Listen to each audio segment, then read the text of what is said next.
My name is Ron Stewart here at KCBN 12 News. We got a good one for you. In national news, a research project led by Sarah Burnett and Larry Finn has recently published their first report on a long-going research about the effects of the 2008 financial crisis on education. Their report details that poor districts before 2008 are even poorer now, whereas rich districts, they didn't lose money, instead they gained money. For example, two districts in Illinois that are only separated by 20 miles have a $6,000 spending difference per pupil. In other news, Warren Buffett and Bill Gates, two of the richest men on the planet, met with Charlie Rose on PBS last night to discuss friendship, money, and most importantly, education. Take a look. What could make us not stay strong? There's a lot of strength that we've built up over decades. The way we do research, our universities, the way that people take risks, and that's why our technology companies are still so strong, our biotech companies are still so strong. So the education system is one that we need to go back and look at, and that is one huge source of inequity. Because if you get a great education, actually, the outcomes are pretty good. Different. Yeah, but your experience has told you that's much harder than even you imagined. Improving the U.S. education system, yes. The dropout rate has gone down a bit, so that's great. But the overall reading scores, math scores, and the inequality hasn't budged much in the last 10 years. In more local news, a researcher at Kansas State University published a report on poverty in the United States education system. This is what she had to say. So how do we solve poverty in America? Well, you see, there is no right answer for how to solve poverty in America. Just like how there is no right answer for how it became so embroiled in American culture in the first place. People that live in poverty aren't really deficient or subhuman or broken.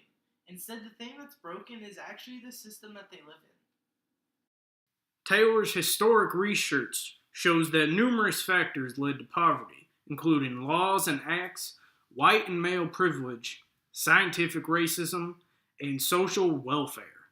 Doing away with these issues, she says, may not solve poverty, but they will provide learners with a solid foundation upon which to build, rather than reproducing what, unfortunately, so many children in our day and age, and in this country, face every single day.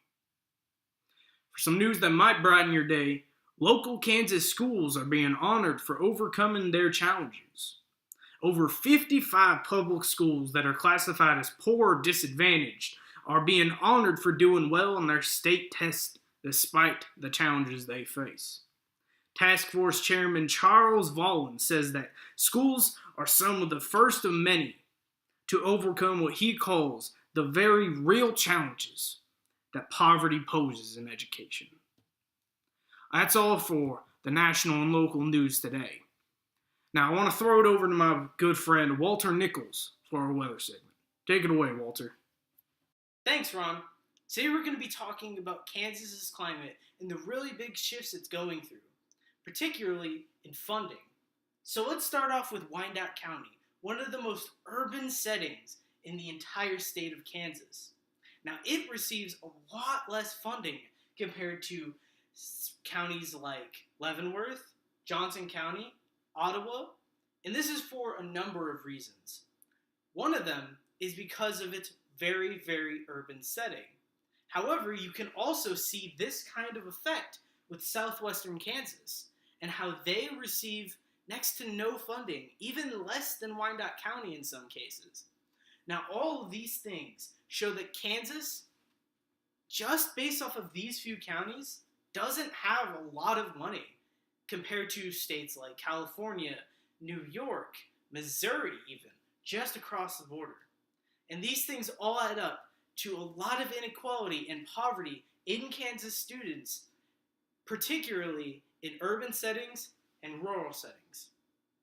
Now, before I let you guys go, I want to kind of say a few words about poverty and education. Poverty in America is way too big to ignore.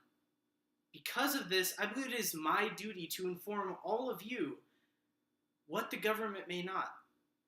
Your duty, however, is to take this information that you receive from me and other sources and to decide what to do with it.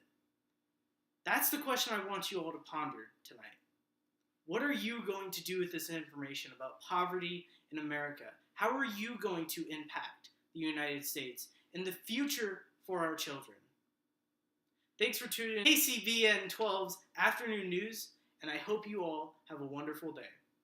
I'm Walter Nichols, signing off.